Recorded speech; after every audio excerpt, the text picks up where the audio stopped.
La plupart des gens, quand ils essaient de convaincre un interlocuteur, parlent trop. Laissez donc l'autre vider son sac. Il connaît mieux que vous son affaire et ses problèmes. Posez-lui des questions et laissez-le s'exprimer. Si vous n'êtes pas d'accord avec lui, vous serez tenté de l'interrompre. Mais n'en faites rien. C'est dangereux. Il ne vous écoutera pas tant qu'il ne sera pas libéré de toutes les idées qu'il brûle s'exprimer. Écoutez-le patiemment et avec impartialité. Donnez-lui votre attention pleine et sincère. Encouragez-le à dévoiler le fond de la pensée. Cette stratégie donne-t-elle de bons résultats dans la vie professionnelle? Écoutez l'histoire d'un homme qui fut forcé de l'employer. Une des plus grandes firmes d'automobiles d'Amérique avait demandé à 3 fabricants de tissus de lui soumettre des échantillons de draps pour ses sièges de voiture. Il s'agissait d'une grosse affaire, un contrat d'1 an. Chaque maison consultée avait envoyé un représentant. Les marchandises avaient été examinées, puis chacun des représentants convoqué une dernière fois pour défendre sa proposition. C'était l'ultime chance d'emporter la commande. Sont tous venus. M. GB, l'un des 3 vendeurs, constate en se réveillant qu'il a une larynite aiguë. « Ah, un sort ne sort de ma gorge », déclare-t-il. À peine puis-je faire entendre un chuchotement imperceptible. Je suis introduit dans un bureau où se trouvait déjà l'ingénieur des textiles, le directeur des achats, le directeur des ventes et le président de la compagnie. J'ai fait un vaillant effort pour parler, mais n'ai réussi qu'à produire un bruit rauque. Nous sommes tous autour de la table. Je prends une feuille de papier sur laquelle j'écris « Messieurs, excusez-moi, j'ai une laryngite, je suis Alphonse. Je parlais pour vous, dit le président. Et en effet, il parle pour moi. Il présente mes échantillons et vante leur qualité. Une discussion animée s'élève à leur sujet. Comme le président me représente, il prend parti pour moi.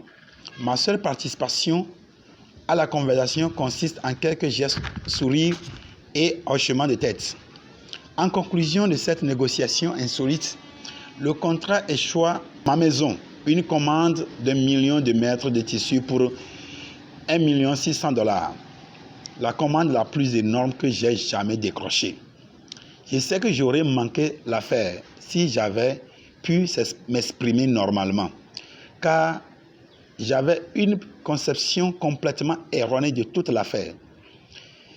C'est de cette manière tout à fait accidentelle que j'ai découvert combien il peut être avantageux parfois de laisser les autres parler à votre place.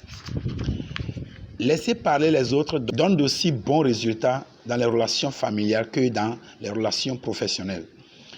Les relations de Barbara Wilson avec sa fille Laurie se détériorèrent rapidement. Laurie, qui avait été une enfant calme et plutôt conciliante, était devenue une adolescente fermée, parfois même agressive. Les sermons, les menaces et les punitions n'y faisaient rien. Un jour, nous raconte Madame Wilson, j'ai abandonné. Laurie avait quitté la maison sans ma permission pour rendre visite à une amie. De plus, elle était partie sans avoir terminé son travail.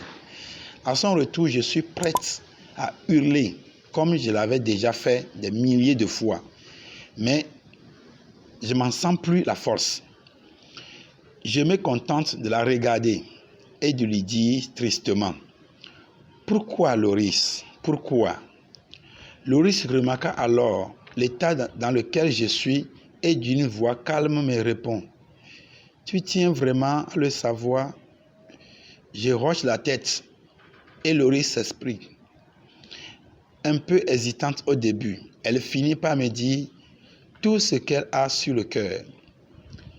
Je ne l'ai jamais écoutée. Je passe mon temps à lui dire de faire ci ou ça. Chaque fois qu'elle veut se confier à moi, je l'interromps.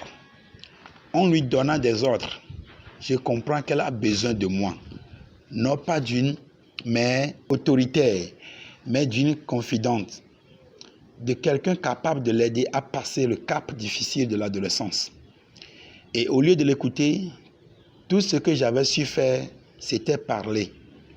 Je ne l'avais jamais comprise. Depuis ce jour-là, je la laisse s'exprimer tout à son aise, tout à son aise. Elle se confie à moi et nos relations se sont nettement améliorées. Elle est redevenue la jeune fille ouverte et gaie qu'elle avait été. Récemment, le New York Herald Tribune publiait dans sa page financière une annonce demandant un homme ayant des capacités et une expérience exceptionnelle. Charles T. Kubeli répond à l'annonce et quelques jours plus tard est convoqué. Sans perdre un instant, il va à Wall Street chercher tous les renseignements possibles sur le patron de l'entreprise où il va se présenter. Au cours de l'entretien qu'il a avec lui, il déclare « Je serais vraiment fier de faire partie d'une maison ayant évolué comme la vôtre. Il paraît que vous avez débuté il y a 28 ans avec en tout et pour tout un bureau et une dactylo. Est-ce bien vrai? En général, les hommes qui ont réussi aiment rappeler les difficultés de leur début. Celui-ci ne fait pas exception à la règle. Il a commencé avec $450 en poche et une idée. Il a lutté contre le découragement. Malgré les sarcasmes, travaillé 12 à 16 heures par jour, dimanche et fête. Et maintenant, le magnat de Wall Street vient même lui demander conseil. Il est content de lui. Il a le droit de l'être. Et il prend un plaisir énorme à raconter tout cela. Pour finir, il interroge brièvement M. Kubeli sur son expérience, puis il appelle le vice-président et lui dit « Je crois que monsieur est l'homme qu'il nous faut. » M. Kubeli avait pris la peine de se documenter sur son futur employeur. Il avait prouvé qu'il s'intéressait à lui et à son entreprise.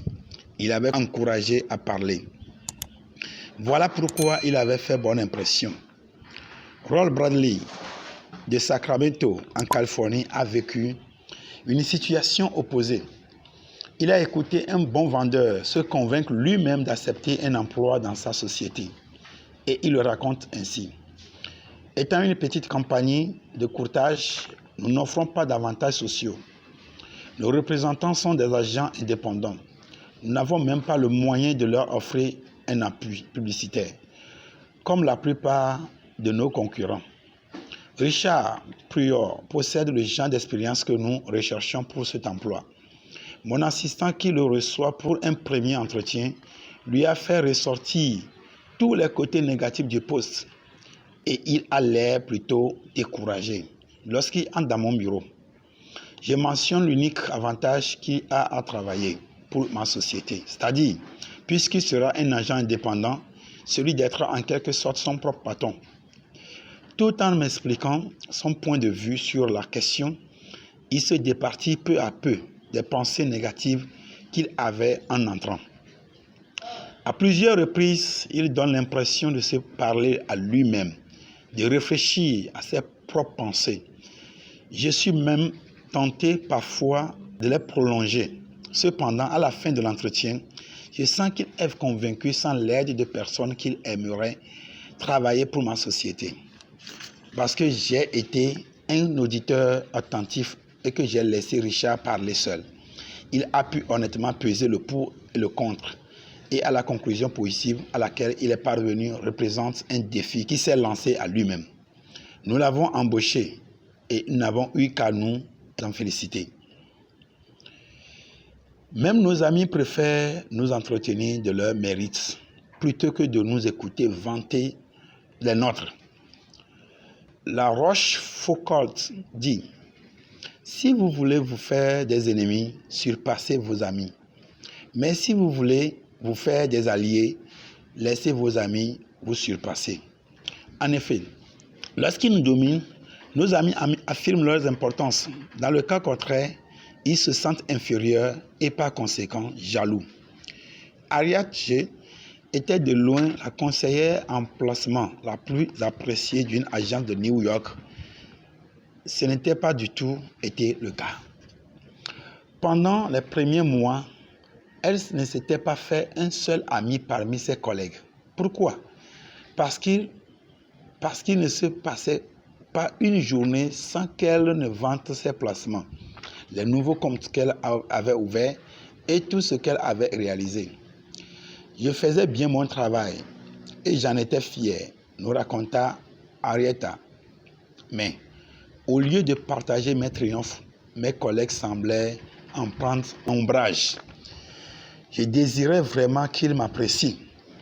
Après avoir participé à votre entraînement, je me suis mis à moins parler de moi et à leur prêter plus d'attention. Mes collègues avaient eux aussi des motifs de satisfaction et préféraient me parler de leur succès plutôt que de m'écouter parler des miens. Maintenant, quand nous avons un peu de temps pour bavarder, je leur demande de me faire partager leur joie et je ne mentionne mes réussites que quand ils me le demandent. Laissez votre interlocuteur